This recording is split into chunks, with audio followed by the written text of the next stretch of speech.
on raconte. Et l'histoire, le titre s'appelle Kaguya Hime. Kaguya Hime. Attendez.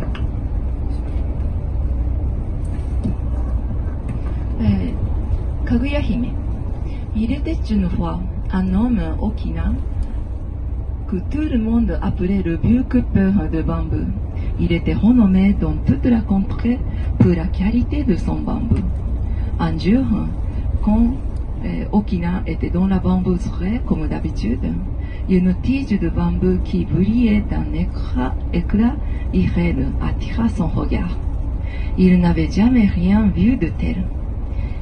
Qu'était-ce donc cela? Il la coupa et trouva entre les nœuds de bambou un adorable poupon. C'était une petite fille. Oh, quelle belle fillette! Ce serait un cadeau de Dieu.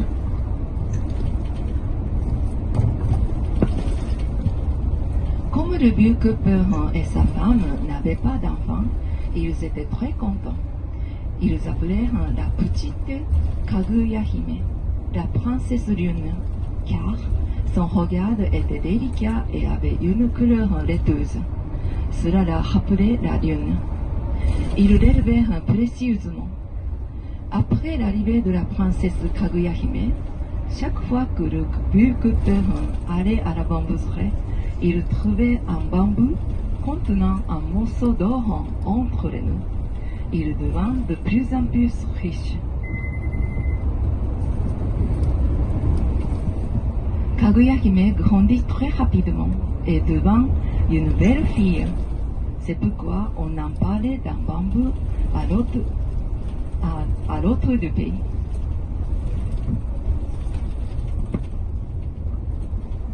Évidemment, beaucoup de jeunes hommes virent pour demander la main de la princesse. Parmi ces demandeurs, 5 jeunes nobles de la cité se distinguèrent. Alors, Kaguya Hime donna une épreuve à chacun d'eux et dit qu'elle épouserait celui des 5 qui pourrait accomplir ce qu'elle demanderait. Au premier, elle demanda de chercher un bol en pierre de Bouddha. Au deuxième, un arbre qui se trouve sur la montagne Horai avec sa racine en argent, sa tige en or et ses fruits. Au troisième, la peau d'une souris de fou chinoise. Au quatrième, la coquille gardée par hirondelle.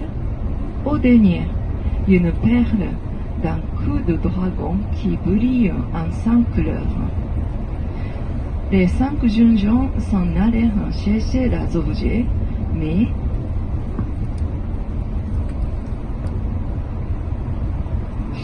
à chacune des tentatives s'ajoutait un nouvel échec, et ils renoncèrent.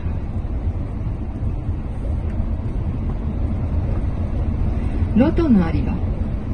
Kaguya Hime pleurait en contemplant la lune tous les soirs.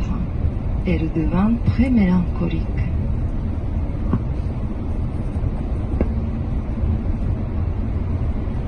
Que se passe-t-il, Kaguya Hime? Dis-nous ce qui te rend triste, ma chérie. En s'inquiétant, lui demandèrent le vieil homme et la vieille femme. Mais, chers parents, j'appartiens au peuple de la lune. Bientôt, le jour de la pleine lune. Les habitants de la lune viendront me chercher. Je comptais passer juste un moment sur cette terre. Mais que le temps passe vite. Le vieil homme et sa femme fondirent en larmes.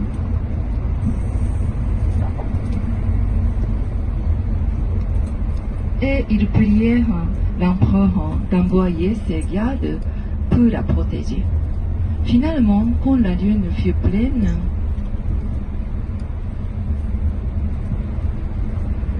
les messagers arrivèrent.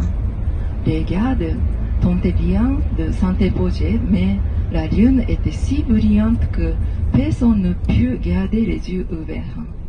Ensuite, Au centre de cette masse de lumière se trouvèrent des représentants de la ville lunaire sur un char volant. Les portes de la maison qui étaient fermées à clé s'ouvrirent sans que personne n'y touchât.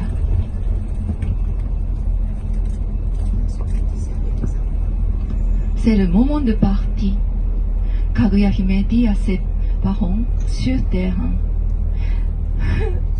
Oji-san, Oba-san, le grand-père, la grand-mère, je vous remercie de m'avoir élevé jusqu'à aujourd'hui.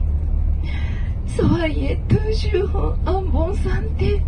Sayonara. C'est ainsi les larmes aux yeux que Kaguya Hime s'éleva dans le ciel, s'en allant là où l'attendait son destin. Juste avant de partir vers la lune, Kaguya Hime offrit un petit coffre